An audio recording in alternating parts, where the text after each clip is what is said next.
আমার কাছে সিনেমাগুলো দেখে খুবই ভালো লাগলো, কারণ হচ্ছে একদমই নতুন। এর আগে ক্যামেরায় কাজ করেছে কিনা আমি জানি না, তবে আমার কাছে দেখে মনে হয়েছে খুব প্রফেশনাল।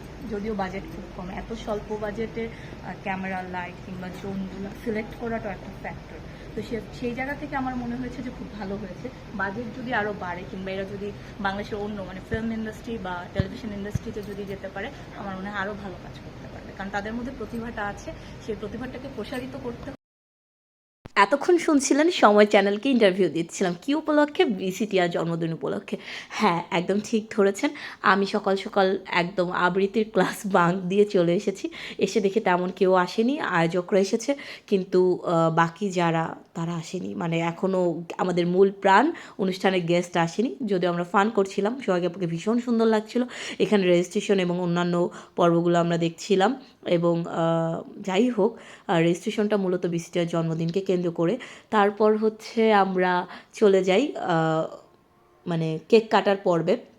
তার আগে আমরা আমাদের শ্রদ্ধেয় শিক্ষক গাজী রাকেশ স্যারের একটু অংশবিশেষ শুনব। 10 বছর সময় লাগে, আজকে আমরা 11 বছরে এসেছি।